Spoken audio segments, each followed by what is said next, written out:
आणि यांचा काही एक संबंध नसताना सुद्धा वाटायला लागले.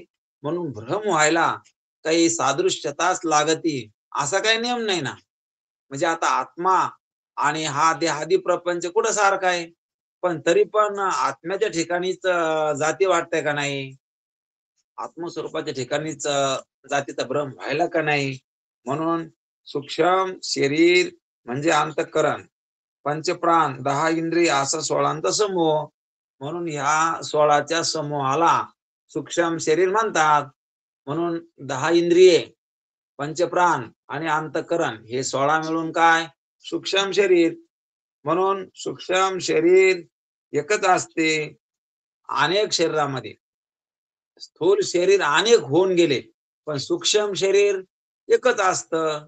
म्हणून स्थूल शरीर पडतं आणि सूक्ष्म शरीर पुन्हा दुसऱ्या देहामध्ये जातं. म्हणजे सूक्ष्म शरीर काय होतं, तर ह्या देहातून त्या देहामध्ये. म्हणून आपण पाहतो, की देवाने सुद्धा 15व्या अध्यायात सांगितलं, की जीव काय करतो, की हा स्थूल देहाला सोडून देतो आणि सूक्ष्म शरीर घेऊन त्या ठिकाणी दुसऱ्या देहामध्ये प्रवेश करतो. आणि म्हणून अशा प्रकारचं सूक्ष्म शरीर एकच असते. आत्मा नित्य असून सर्व व्यापक आहे. सूक्ष्म देहाचा नाश एकदाच होत असतो आणि स्थूल शरीर हे बार-बार अशा प्रकारचं जन्मत असतं, मरत असतं. आणि सूक्ष्म शरीर एकदाच त्याचा नाश होत असतो. विचारानं अशा प्रकारचं सूक्ष्म देहाचा नाश एकदा होतो. म्हणून आपल्याला या ठिकाणी पाहायचं, की सूक्ष्म देह आणि परत त्या ठिकाणी आत्मा, परंतु सूक्ष्म देह ह्या स्थूल देहाहून वेगळा आहे. स्थूल देह पडतो. सूक्ष्म देह दुसऱ्या देहामध्ये पुन्हा तसाच जातो. आणि म्हणून हे जे धर्म आहेत ना, तर हे स्थूल देहाचे धर्म आत्म्याच्या ठिकाणी वाटायले का नाही? म्हणून ह्या सगळ्या जाती आत्म्याच्या आहेत, अशा वाटायला लागल्या. वास्तविक पाहता आत्म्याचा आणि याचा काही एक संबंध नसताना सुद्धा म्हणजे आता सिद्धांत्यांना हे सिद्ध करून द्यायचं, की अध्यास व्हायला सारखेपणा लागतो का? नाही लागत.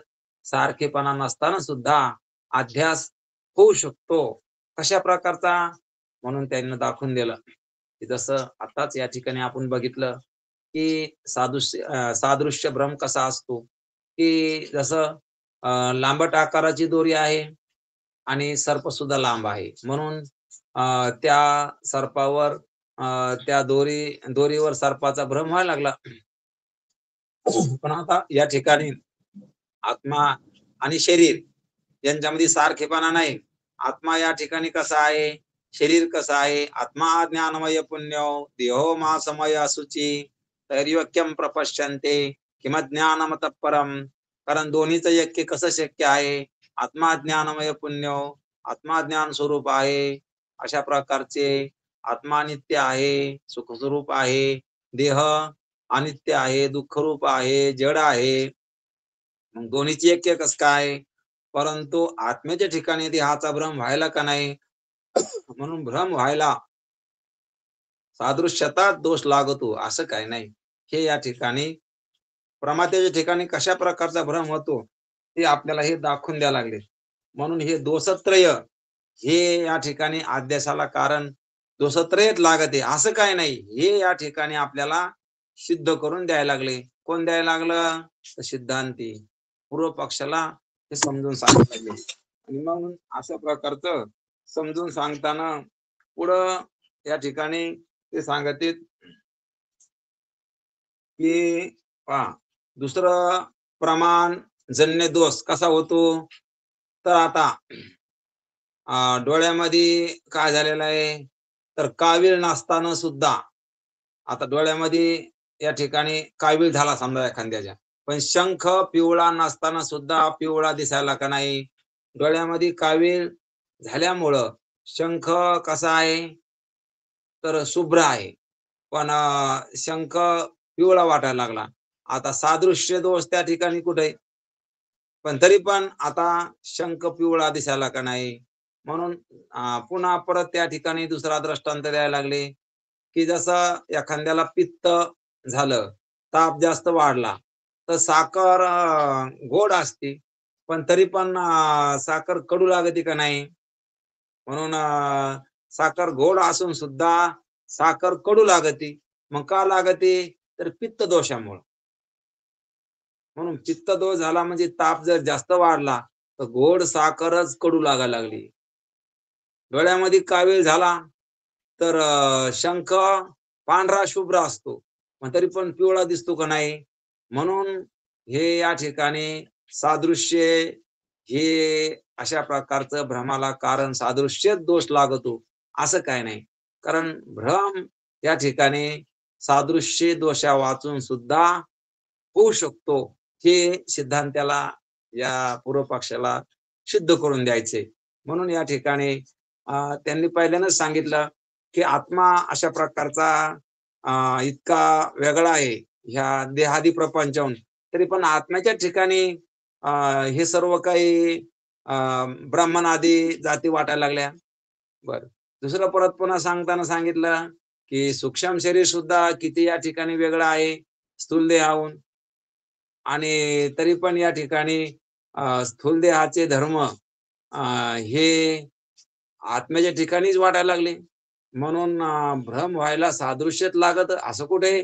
बरं पुन्हा त्या ठिकाणी सांगायला लागले दुसरा विषय, की त्यांचं म्हणणं आहे, की सादृश्य दोष या ठिकाणी भ्रमाला कारण सादृश्य दोष आहे म्हणजे सारखेपणाच लागतो असं काही नाही. की जसं इकडं दोरीवर या ठिकाणी सर्प भासला, पण दोरी वाकडी असल्यामुळं दोरीवर सर्पाचा भ्रम झाला.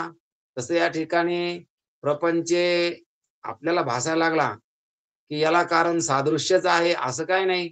कारण म्हणून या ठिकाणी आपल्याला सांगताना ते सांगितले, की डोळ्यामध्ये कावीळ झाल्यानंतर शंख पांढरा असून सुद्धा पिवळा दिसतो किंवा एखाद्याला पित्त वाढलं, ताप खूप वाढला, तर त्याला साखर गोड असताना सुद्धा साखर ही कडू लागते. मग हा जो भ्रम आहे, याच्यामध्ये सादृश्यता नसताना सुद्धा व्हायला का नाही? म्हणून या ठिकाणी असं काही मनात आणायचं नाही, की सादृश्य दोष हा भ्रमाला कारण आहे म्हणून. म्हणून हे जसं या ठिकाणी आपल्याला विचारसागरामध्ये समजून सांगायला लागले, कारण हा एक मुद्दा आहे. म्हणून सादृश्य मानल्यानंतर पुन्हा त्याला अ, जग सत्य म्हणून पुन्हा-पुन्हा जगाकडेच यायचं. म्हणून या ठिकाणी सादृश्य भ्रम नाही, कारण भ्रमाला सादृश्य दोष लागत नाही. कारण जग सत्य नाही.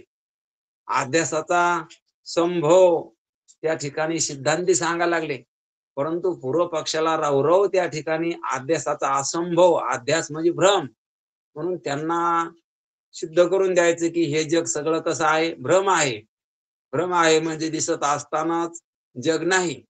आणि असं म्हणून आत्मस्वरूपाच्या ठिकाणी हा प्रपंच नाही. प्रपंच हा नाही झाला. दिसतो तो काय? भ्रम आहे.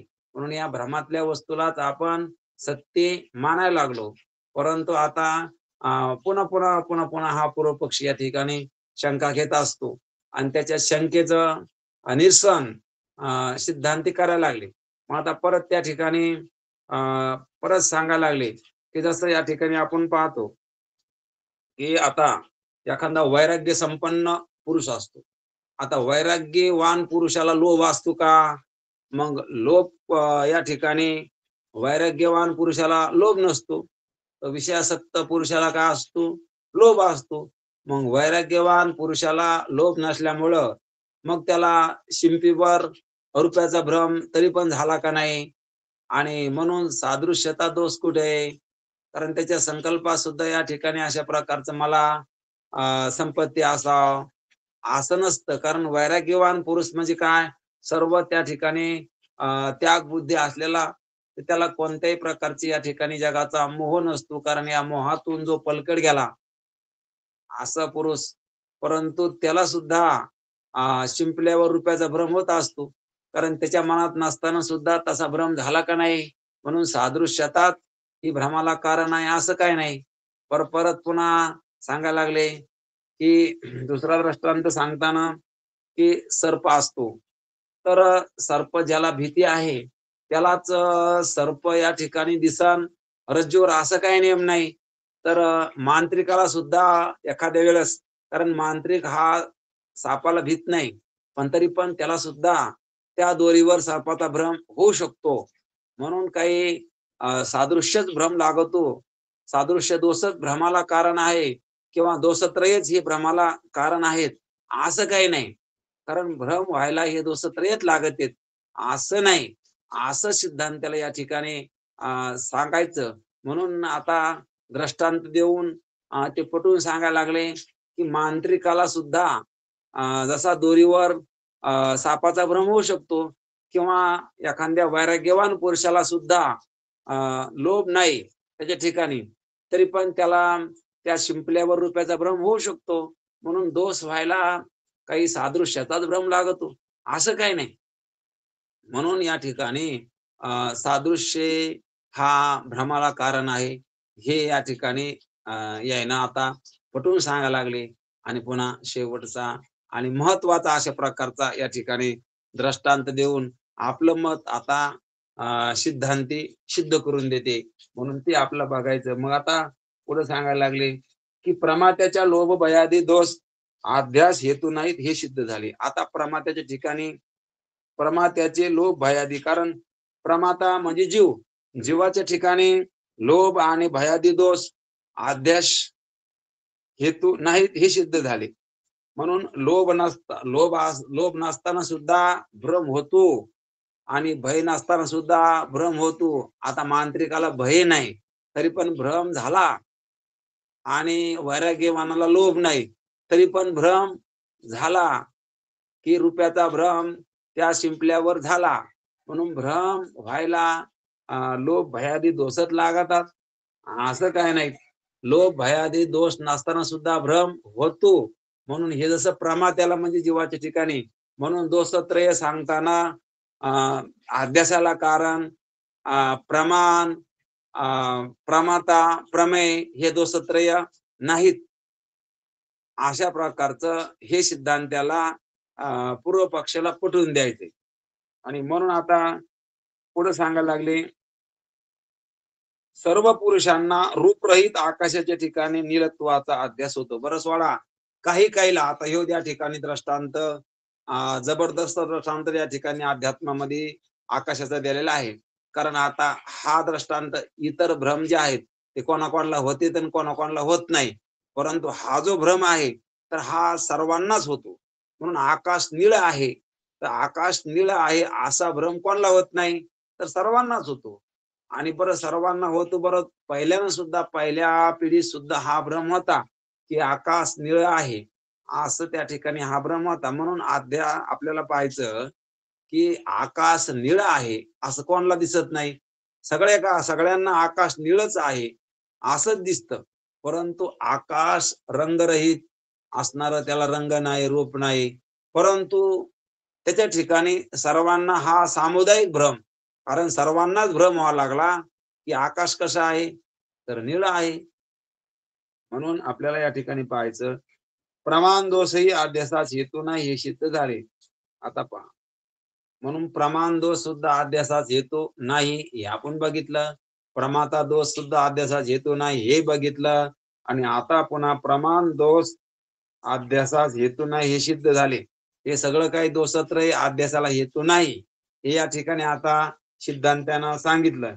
आता परत या ठिकाणी आकाशाचा दृष्टांत देऊन पुन्हा सिद्ध करायला लागले, की सर्वांना आकाश हे निळच दिसत, परंतु आकाशाला रूप नाही, रंग नाही, तरी पण त्याच्या ठिकाणी निलत्वाचा भ्रम व्हायला का नाही?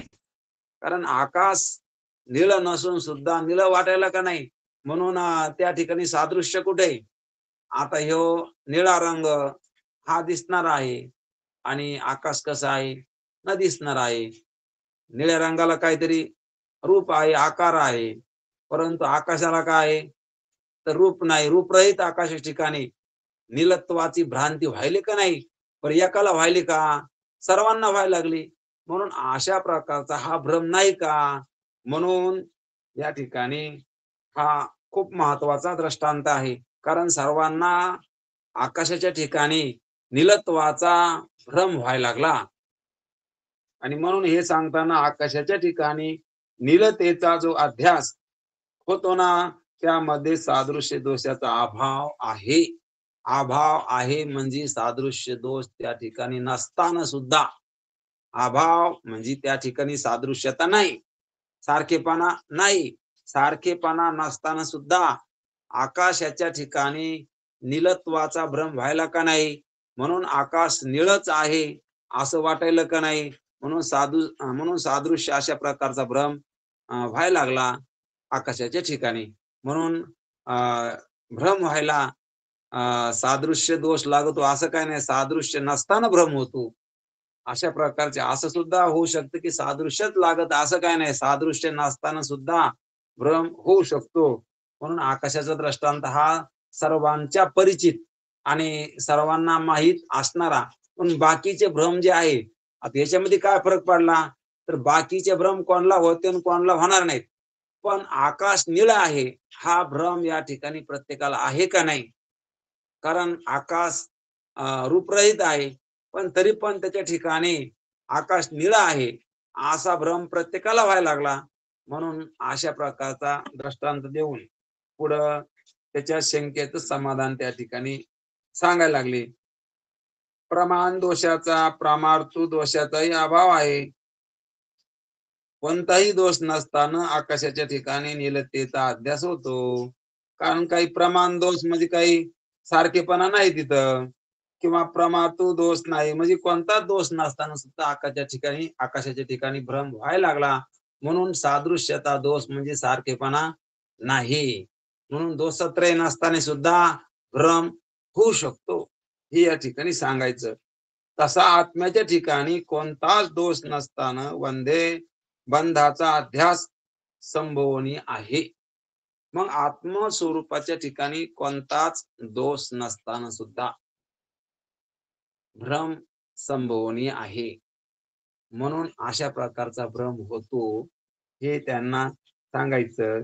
म्हणून याचा विचार बऱ्याच ग्रंथामध्ये सांगितलेला आहे, परंतु आता ग्रंथाचा विस्तार वाढेल म्हणून अध्यास या ठिकाणी त्यांना सांगायचा आहे. किंवा अध्यासावर वेदांत शास्त्र खूप काही बोलतं आणि जे बोललं त्याच्यावरच बोललं. आणि तरी पण आता या ठिकाणी सांगायला लागले, याचा विचार या ठिकाणी पुढे पाहू, किंवा बाकी ग्रंथामध्ये याचा विचार या ठिकाणी केलेला आहे. बाकी जे काही अध्यात्माचे ग्रंथ पंचदशी आसन, किंवा पुढं काही अद्वैत मकरंद आसन, विचार चंद्रोदय आसन, पुन्हा बरेच काही त्या ठिकाणी ग्रंथ या ठिकाणी अध्यात्माचे आचार्याचे ग्रंथ असतील. त्याच्यामध्ये खूप अशा प्रकारचे याच्यावर अध्यास भाष्ये, ब्रह्मसूत्र असल, त्याच्यामध्ये या ठिकाणी विचार केलेला आहे. म्हणून आता या ठिकाणी जास्त याचं विश्लेषण करीत नाहीत, असं या ठिकाणी निश्चलदासजी सांगायला लागले. आता पुढं सांगताना कार्याध्यासाचा संभव अशी शंका पूर्व पक्षानं घेतलेली आहे. आता पुन्हा पूर्व पक्षी पुन्हा ऐकतो, पुन्हा काहीतरी कुरापत काढतो आणि पुन्हा सांगतो की तुम्ही सांगतात, पण पुन्हा मला वाटतं की कार्याध्यासाचा संभव अशा प्रकारचा या ठिकाणी तो जो सांगू लागला, त्याला उत्तर देताना अनेक प्रश्नाच्या शंकेचं उत्तर या ठिकाणी दिलेलं आहे. आणि अनेक प्रकारच्या शंकेचं उत्तर देताना आता या ठिकाणी परत त्याच्या शंकेचं समाधान करताना आता सिद्धांती सांगायला लागले, कार्याध्यासाचा संभव आहे. कारण कार्याचा अध्यास आहे म्हणजे हा प्रपंच अध्यास आहे, भ्रम आहे, हा सत्य नाही. म्हणून सत्य मानू नाही. कासिया सत्य मानिला संसार, काय केले चार माझे माझे. आणि जे सत्य नसतं त्याची संगती पण लागत नसती. आणि म्हणून कोणत्याच ग्रंथकाराला जगाची संगती लावता आलेली नाही. वेदांत्यानं संगती लावताना हा भ्रम आहे अशी संगती लावली.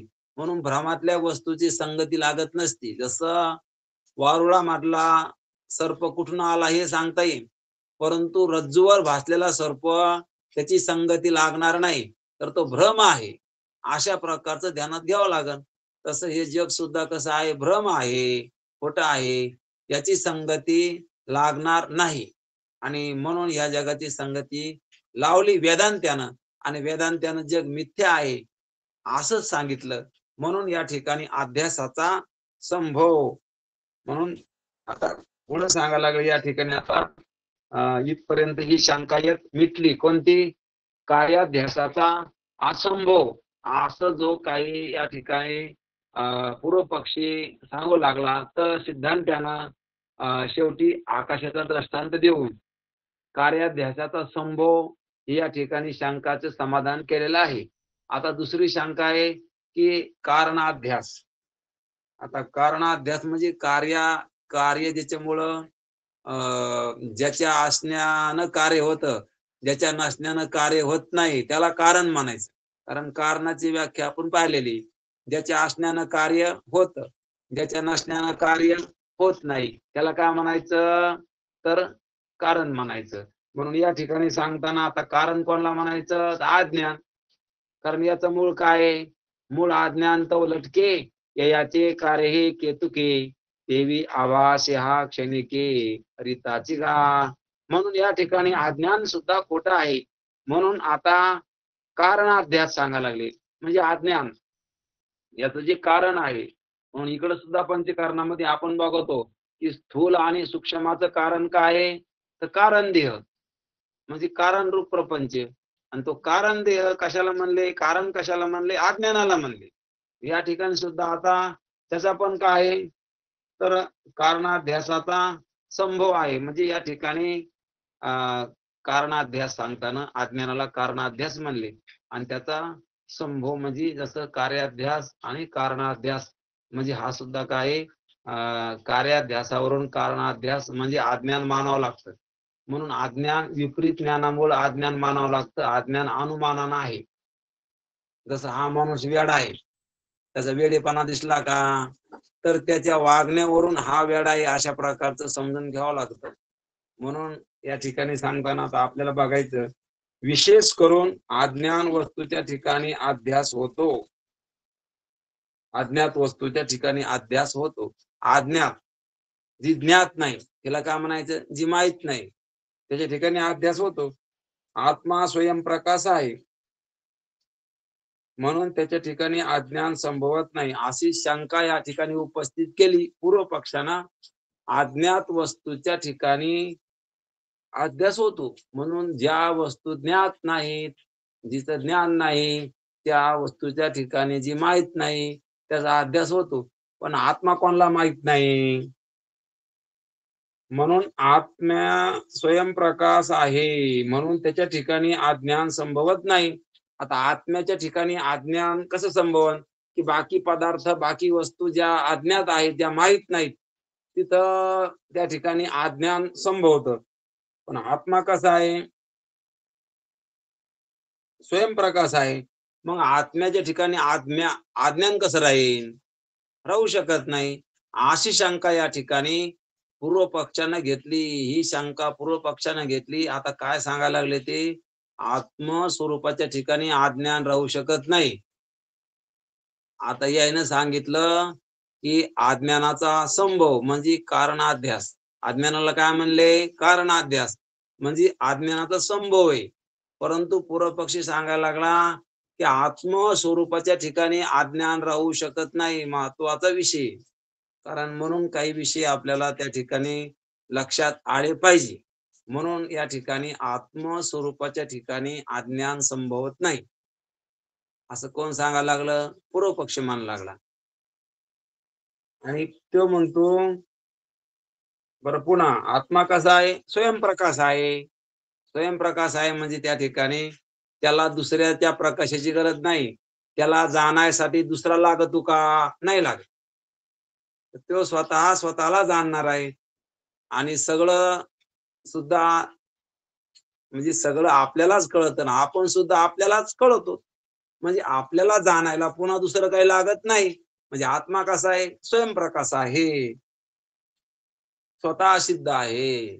म्हणून असा आत्मा आहे. म्हणून त्याच्या ठिकाणी अज्ञान संभवत नाही. बर, कारण तमाचा, अंधकाराचा आणि प्रकाशाचा परस्पर विरोध आहे. आता तम म्हणजे अंधकार, अंधकार आणि प्रकाश. आता दोन्ही एका ठिकाणी कसे राहते? दोन्हीचा परस्पर कसा आहे? विरोध आहे. म्हणजे जसं अंधकार आणि प्रकाश एकाच ठिकाणी राहू शकत नाही, कारण दोन्हीचा परस्पर विरोध आहे. आणि जसा स्वच्छ प्रकाशात रज्जूचे ठिकाणी सर्पाध्यास होत नाही, म्हणून शंका घेणारा म्हणतो की स्वच्छ प्रकाश आहे, तर त्या ठिकाणी रज्जूच्या ठिकाणी सर्पाचा भ्रम कसा होईल? हा, मंद प्रकाशात, मंद अंधकारामध्ये, लय अंधकार नाही लय प्रकाश नाही, तर मंद अंधकारामध्ये रज्जूवर सर्पाचा भ्रम होऊ शकतो. पण स्पष्ट अशा प्रकारच्या प्रकाशामध्ये रज्जूवर सर्पभ्रम कसा होईल? तसा स्वयंप्रकाश आत्म्याच्या ठिकाणी बंधाचा अध्यास संभवनीय नाही. म्हणून आत्मा कसा आहे? स्वयंप्रकाश आहे. मग स्वयंप्रकाश आत्म्याच्या ठिकाणी बंधाचा अध्यास संभवनीय नाही, म्हणजे बंध आत्म्याच्या ठिकाणी नाही, असं कोण सांगायला लागलं? पूर्व पक्षानं शंका घेतली. आत्मा कसा आहे? जसं सूर्याच्या ठिकाणी अंधकार शक्य आहे का? नाही. मग तसं आत्म्याच्या ठिकाणी बंधन असणं शक्य नाही, असं पूर्व पक्षानं सांगितलं. आता बंधनच नाही, तर मग कशाला या ठिकाणी ग्रंथ पाहायचा, विचारसागर पाहायचा, कशाला या ठिकाणी पुन्हा अवघडात शिरायचं? म्हणून त्याला वाटलं बरं आहे, कटकट निघून गेली तर.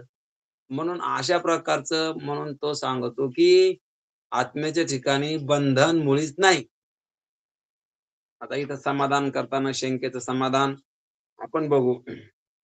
ही शंका बरोबर नाही, कारण स्वयंप्रकाश आत्मा स्वयंप्रकाश रूप आहे. आत्मा कसा आहे? स्वयंप्रकाश रूप आहे. आत्म्याला प्रकाशन करायसाठी दुसऱ्याची गरज नाही. तो स्वतःला प्रकाशन करणारा आहे, स्वतः स्वतःला जाणणारा आहे. त्याला जाणायला दुसरं काही लागत असं काही नाही. हे खरं आहे. हे तुझं म्हणणं कसं आहे? म्हणून तुझं सगळंच म्हणणं या ठिकाणी आम्ही खोटं मानतो असं नाही. तू काही सांगायला लागला ते आम्ही खरं पण मानतो. कारण तू सांगितलं की आत्मा कसा आहे? स्वयंप्रकाश आहे. म्हणजे स्वतःला जाणणार आहे. त्याला जाण्यासाठी दुसरं लागत नाही. अशा जसं दिव्याला पाहायसाठी दुसऱ्या दिव्याची गरज नाही किंवा दुसरं काही आणायची वस्तूची गरज नाही. म्हणून तसा प्रकारचा आत्माच काय आहे? स्वयंप्रकाश आहे. हे बरोबर आहे. आता पण आल्यावर म्हणजे काहीतरी तिथं भानगड आहे. आता पण म्हणलं, पण काय आहे? त्याच्या ठिकाणी अज्ञान नाही, असे नाही. पण तू म्हणतो ना, आत्म्याच्या ठिकाणी अज्ञान नाही, असं नाही. अज्ञान आहेच. म्हणून आत्मस्वरूपाच्या ठिकाणी अज्ञान आहे, आणि ते कसं आहे? तर ते विचार सांगणार आहे आपल्याला आता. कारण आत्मस्वरूपाच्या ठिकाणी अज्ञान नाही म्हणल्यावर तर काढायचं कामच नाही. मग काढायचं काम नाही म्हणल्यावर गुरु शिष्य परंपरा व्यर्थ ठरली, किंवा काही विचारसागर बी पुन्हा काही पाहायचं गरज नाही. म्हणून आत्मस्वरूपाच्या ठिकाणी अज्ञान आहेच. म्हणून आत्मस्वरूपाच्या ठिकाणी अज्ञान आहे. म्हणून ते कशा पद्धतीने सांगायला लागले?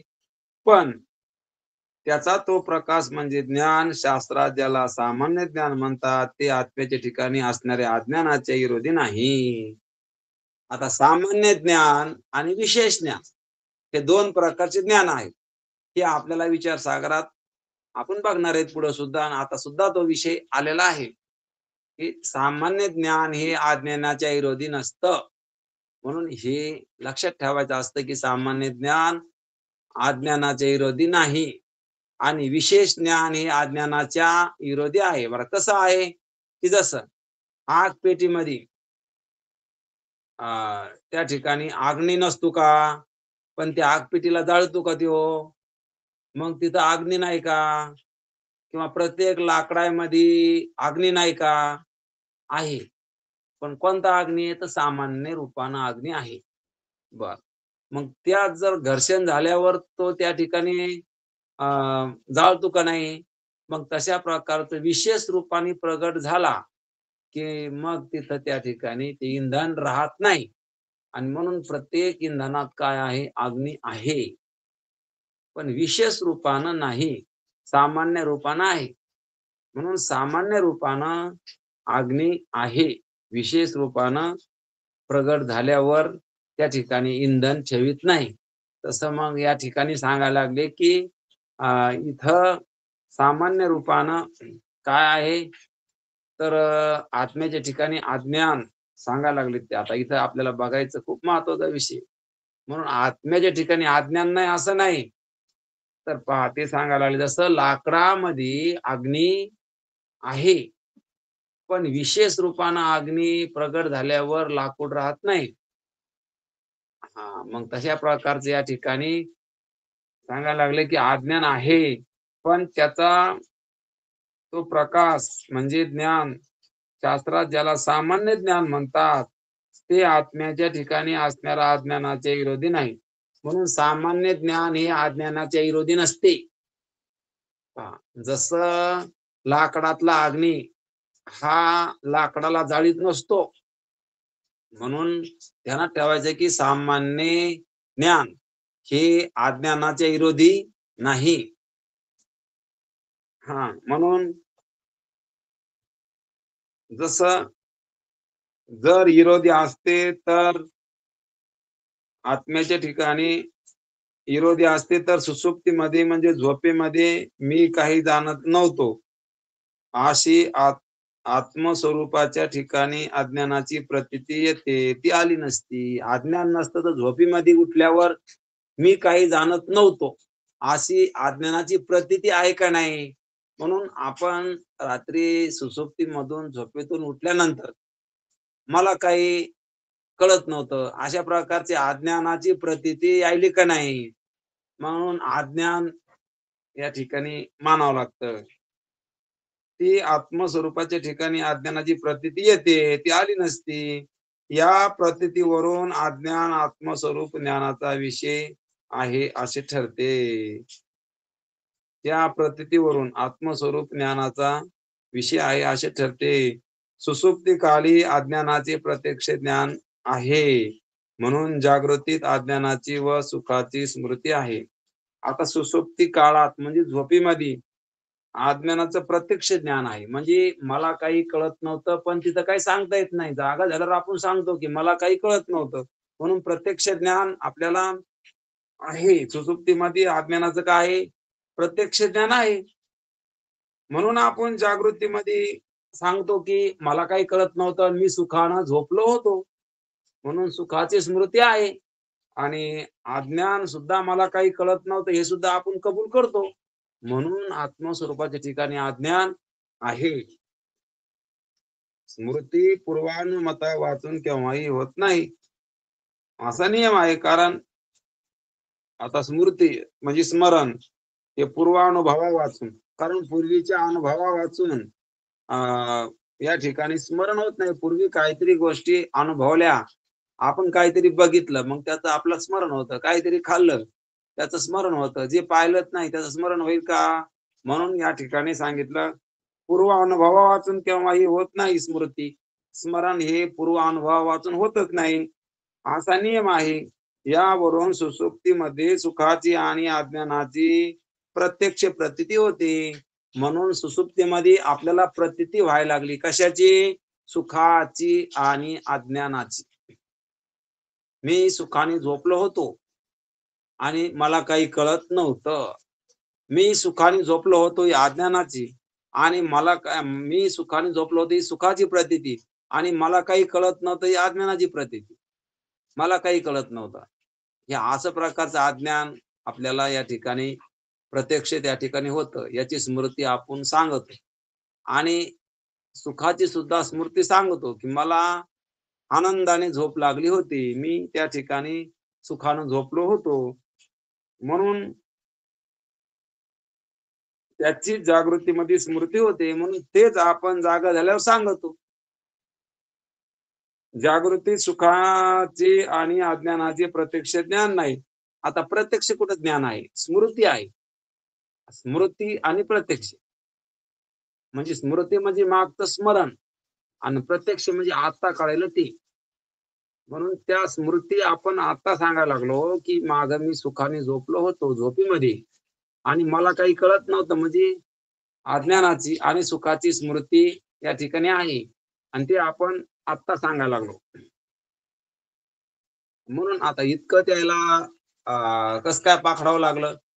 तर यासाठीच की आत्मस्वरूपाच्या ठिकाणी अज्ञान आहे. आता पुढे ते विस्तार सांगतील कशा प्रकारे आहे, काय आहे.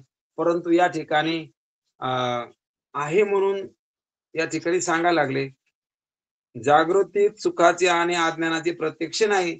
आता इथं जागृतीमध्ये प्रत्यक्ष नाही. कशाचं? सुखाचं आणि अज्ञानाचं. पण स्मृती आहे. स्मृती आहे म्हणजे स्मरण आहे. आता नाही. प्रत्यक्ष. प्रत्यक्ष म्हणजे आता जे कळायला लागलं ते. त्याला काय म्हणतात? प्रत्यक्ष. आणि स्मृती म्हणजे मागचं. म्हणजे मागची आठवण आपल्याला आहे. मागची म्हणजे कवाची? तर झोपेतली. कशाची? तर मला काही कळत नव्हतं ही अज्ञानाची आणि मी सुखाने झोपलो होतो ही आनंदाची स्मृती आपल्याला आहे. आणि ती आपण स्मृती आता इथं जागा झाल्यावर सांगाय लागलो. याचा अर्थ इतकं त्याला सांगायचं कशासाठी, की आत्मस्वरूपाच्या ठिकाणी अज्ञान आहे. मग अज्ञान आहे, तर मग ते निवृत्ती करता ज्ञान सुद्धा आहे. आणि म्हणून त्याला कारणाध्यास आहे हे सिद्ध करून द्यायचं. आता कार्याध्यास आहे हे सिद्ध करून दिलं. आता इथं कारणाध्यास सुद्धा आहे आणि अध्यास, अध्यास शब्दाचा अर्थ भ्रम आणि म्हणून हे या ठिकाणी सांगायला लागले. हां. जागृती सुखाचे आणि अज्ञानाचे प्रत्यक्ष नाही. जागृतीत ज्ञानाची साधने जर अंतःकरण किंवा इंद्रिय आहेत, पण सुषुप्तीत त्यांचा लय आहे. लय आहे म्हणजे झोपेमध्ये काय आहे? तर जागृतीत ज्ञानाची साधने अंतःकरण म्हणजे मन काय होतं? झोपेत लीन होतं. झोपेत मन नाही का कार्य करीत नाही, तर ते लीन झालं. इंद्रिय सुद्धा तिथं नाहीत. मन सुद्धा लीन झालं. हां. पण सुषुप्तीत त्यांचा लय आहे. यास्तव सुषुप्तीमध्ये अविद्या वृत्ती करून आत्म्याचा प्रकाश व अज्ञानाचे व सुखाचे भान करवितो. अविद्या वृत्ती सांगितली.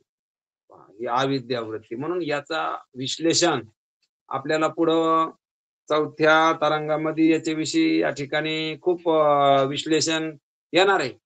पण आता या दुसऱ्या तरंगाच्या शेवटी थोडा अध्यासाचा जो काही भाग आलेला आहे, तर त्याचा विचार या ठिकाणी आपल्याला करायला लावावे लागले किंवा म्हणून या ठिकाणी हे आपल्याला थोडंसं अध्यास कसा आहे, तर आपल्याला याच्यामध्ये प्रवेश आपण ह्या शंकेमुळं केलेला आहे. कोणती शंका होती? कार्याध्यास आणि कारणाध्यास.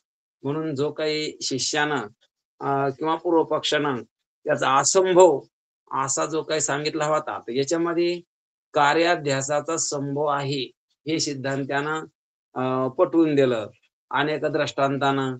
मग त्याच्यामध्ये त्यानं शंख पिवळा नसून पिवळा आहे असं दिसतं का नाही, की डोळ्यामध्ये कावीळ असल्यावर किंवा दुसरा दृष्टांत द्याला, की साखर कडू नसताना कडू लागते, की कशामुळं? ते पित्त झाल्यामुळं. म्हणून सादृश्यता कुठे? पुन्हा दृष्टांत देऊन त्यानं सांगितलं, की लोभ भयादी दोष, की वैराग्यवानाला लोभ नाही, तरी पण त्याला सुद्धा शिंपल्यावर रुपयाचा भ्रम होतो. लोभी माणसालाच होतो म्हणजे सादृश्यात लागत असं काही नाही. म्हणून ज्याला भय आहे त्याला सर्प दिसतो असं काही नाही. म्हणे सादृश्यता नाही. कारण एखाद्या मांत्रिकाला सुद्धा दोरीवर सर्पाचा भ्रम होऊ शकतो किंवा पुढं त्यानं सांगताना सांगितलं, की सर्वांना आकाशाच्या ठिकाणी नीलतेचा भ्रम होतो, सर्वांनाच होतो. म्हणून असं असं काही नाही, की आकाशाला रंग नाही, रूप नाही, असा आकाश आहे, तरी पण त्या ठिकाणी तिथं भ्रम व्हायला लागला. म्हणून भ्रम व्हायला काही सादृश्यात लागतं, सारखेपणात लागतो, असं काही नाही. सारखेपणा नसताना सुद्धा भ्रम होऊ शकतो. म्हणून कार्याध्यास या ठिकाणी अ, आहे म्हणजे संभव आहे असं सिद्ध करून दिलं आणि म्हणून असं संभव आहे म्हणून त्यासाठीच अ, आमची ह्या विचारसागराची गरज आहे. कारण अध्यास आहे आणि तो कळायसाठी अध्यास कळायसाठी हे चिंतन ऐकावं लागेल. हे या ठिकाणी गुरु शिष्य परंपरा आम्ही यामध्ये सांगितलेले आहे आणि पुढं ते याचा पण विचार सांगणार आहेत. आणि म्हणून आता पुन्हा राहिलं कारणाध्यास. म्हणजे कारण म्हणजे अज्ञान. याचा अज्ञान सुद्धा या ठिकाणी आहे. म्हणून जसं त्यानं सांगितलं होतं, की सूर्याच्या ठिकाणी जसं अंधकार शक्य नाही किंवा अंधकार आणि प्रकाश एका ठिकाणी राहू शकत नाही, किंवा आत्मा कसा आहे, प्रकाशमान आहे, म्हणून आत्म्याच्या ठिकाणी अज्ञान राहू शकत नाही. परंतु या ठिकाणी सिद्धांत्यानं सांगताना सांगितलं की आत्मस्वरूपाच्या ठिकाणी अज्ञान आहे. म्हणून कसं आहे, तर सामान्य रूपानं आहे. म्हणून ते जसं अग्नी लाकडामध्ये असतो. मग लाकडामध्ये अग्नी आहे, परंतु तो लाकडातला अग्नी लाकडाला जाळीत नाही. मग का जाळीत नाही? तर तो लाकडातला अग्नी सामान्य रूपाचा आहे म्हणून जाळीत नाही. तसं हे सामान्य ज्ञान हे अज्ञानाचे विरोधी नाही. म्हणून 2 प्रकारचे ज्ञान सांगितले.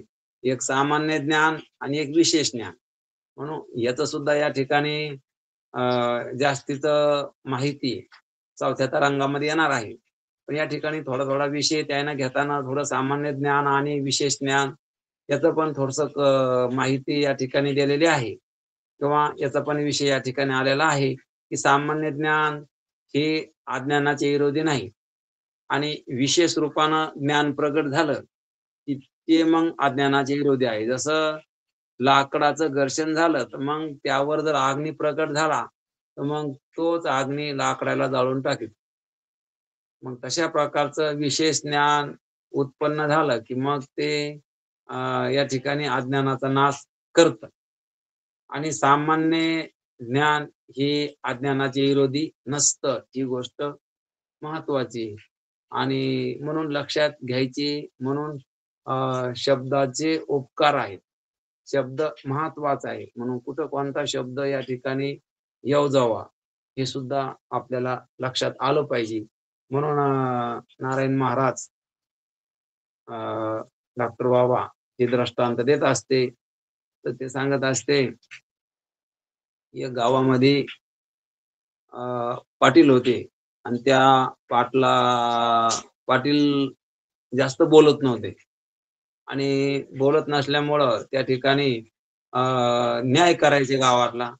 मोजकच बोलायचे आणि त्यांच्या बोलण्यातून त्या ठिकाणी अ, अर्थ असा प्रकारचा बाहेर पडत होता आणि तो अर्थ करून त्या ठिकाणी मग सगळ्यांना समाधान करून निघून जायचं. हुशार माणूस, मोठा माणूस गावातला. आणि म्हणून एकदा काय झालं, सकाळी पाटील बसले आणि तेवढ्यात त्या ठिकाणी एक जण आला. त्याने सांगितले, "पाटील, पाटील." आणि मग पाटलानं सांगितलं, की "या, बसा. काय समस्या आहे?" त्याने सांगितलं, की "माझी बायको मेली." मग पाटील काय म्हणले, "पाट लावा." आता पाट लावा, कारण पाटील जास्त बोलत नाहीत हे त्याला पण माहीत होतं. आणि पाटलांनी पुन्हा आपले जे काही काम होतं आपल्यापुरतं ते त्यानं पुन्हा पूजापाठ चालू ठेवलं. आलेला माणूस निघून गेला. त्यानं अर्थ घेतला, पाट लावा म्हणजे काहीतरी अ, लग्नाची पाय, नाहीतर मग गाठीची पाय. पण भागून घे. असं ऐकून तो निघून गेला. दुसरा एक शेतकरी होता. पाऊस अ, पडला नाही आणि पिकं जळू लागली. तर मग तो आला समस्या घेऊन. "पाटील, पाटील, आमचं पीक पाणी जळून चाललं." मग पाटलाने तेच उत्तर दिलं, "पाट लावा." मग त्यानं समजून घेतलं, पाट लावा म्हणजे पाटाचं पाणी पिकाला द्यायचं. निघून गेला. थोड्या वेळानं पाटलाची मुलगी त्या ठिकाणी आली. ती दिवा लावू लागली आणि दिवा वाऱ्यानं लागना. तो फडफड करू लागला, विझू लागला. मग ती म्हणते, "बाबा, दिवाळी झाला काय करू?" मग पाटील म्हणले, "पाट लाव." मग तिनं सुद्धा ऐकून घेतलं. ती पण आडवा पाट लावला आणि दिवा लावला. मग तिघाला सुद्धा एकच शब्द बोलले पाटील, "पाट लाव, पाट लाव, पाट लाव." म्हणजे पहिला ज्याची बायको मेली त्याला सांगितलं पाट लाव. ज्याचं पीक जळायला लागलं त्याला सांगितलं पाट लाव. मुलीचा दिवाळी झू लागला, तिला पण सांगितलं पाट लाव. पण तिघांनी 3 अर्थ घेतले. तसं या ठिकाणी सुद्धा आपल्या शब्दानुसार, जसा प्रसंगानुसार त्या ठिकाणी अर्थ घ्यावा लागतो. म्हणून या ठिकाणी जसा प्रसंग असेल तसं, म्हणून आपल्याला साधू संतांचं समजून घेताना संतांच्या संगतीमध्ये आपल्याला कळत असतं आणि म्हणून संतांची संगती खूप महत्वाची असते. आणि शब्द जे असतो तो खूप महत्वाचा आहे. म्हणून आम्हा घरी धन शब्दाचीच रत्ने, शब्दाचीच शस्त्रे यत्ने करू, शब्दाचे आमचे जीवाचे जीवन, शब्द वाटू धन जन लोका. म्हणून जसं त्या ठिकाणी प्रसंगानुसार त्याचा अर्थ बी शब्दाचा निघत असतो आणि म्हणून शब्दाचं खूप महत्व आहे. तुकाराम महाराज सांगते, तुका म्हणे पहा शब्दाची हा देव, शब्दाची गौरव पूजा करू. शब्दच आमचा देव आहे आणि आम्ही शब्दाचीच पूजा करणारे आहोत. आणि म्हणून महाराज सांगत असते, की आपल्या सप्ताहामध्ये आपल्या साधू संतांना काय केलेलं आहे, तर शब्दाचीच पूजा केली म्हणजे ग्रंथाचीच पूजा करतो आपण. ग्रंथ मांडतो आणि त्या ग्रंथाचीच पूजा करतो. कारण हेच आमचं काय धन आहे, हेच आमचं त्या ठिकाणी काय आहे, तर इष्ट देवता आहे. म्हणून आपण शब्दाला अ, शब्दाची उपासना करणारे आहोत. म्हणून शब्दाची सेवा केली पाहिजे आणि ती शब्दाची सेवा करताना संतांच्या शब्दांची सेवा केली पाहिजे. हे विशेष आहे. म्हणून त्या निमित्तानं आपण या ठिकाणी संतांची सेवा, शब्दांची सेवा करणं अ, हे खूप महत्वाचं आहे. आई-वडिलांच्या शरीराची सेवा करावं, संतांच्या शब्दाची सेवा करावी आणि देवाचं नाव घ्यावं. म्हणून तिघांचं ऋण असतं. तर हे 3 प्रकारांचं आणि याप्रमाणे या ठिकाणी आपल्याला महाराजांची पण आज्ञा आहे. आणि या रीतीने जर आपण चाललो, तर अंतःकरण शुद्धीसाठी किंवा संतांच्या बोधानं तत्काळ अशा प्रकारचं अज्ञान जाऊन मी ब्रह्मस्वरूप आहे, अशा प्रकारच्या बोधावर आपण येत असतो. म्हणून राहिलेला विषय आपण उद्या बघू आणि आता पसायदान होईल. आता विश्वात्मके देवे येणे भागयज्ञ तोषावे, तो सोनी मज द्यावे पसाय दान हे. जे खळाची व्यंकटी सांडो, तया सत्कर्मी रती वाढो, भूता परस्परे पडो मैत्र जीवांचे, दुरितांचे तिमिर जावो, विश्व स्वधर्म सूर्य पाहो, जो जीवांशील तो ते लाहो प्राणी जात, वर्षोत सकळ मंगळी, विश्वर निष्ठांची मांदे आळी, अनुवर्त भूमंडळी भेटतो तया भूता, चला कल्पतरुचे आरवो, चैतना चिंता मनीचे गावो, बोलती जे अर्णवो पियुषांचे, चंद्रमे जे अलांछन, मार्तंड जे तापहीन, ते सर्वई सदा सज्जन.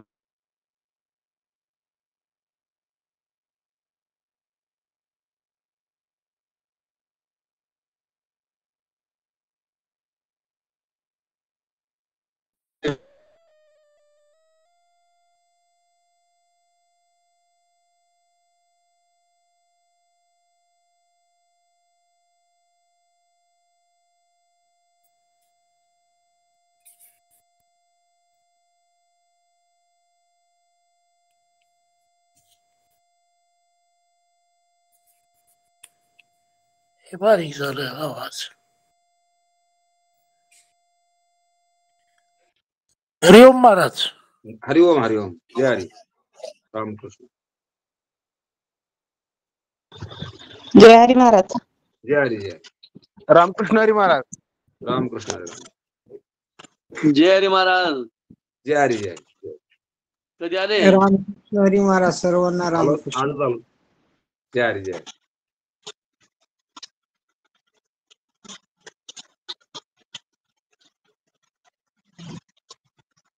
रामकृष्ण.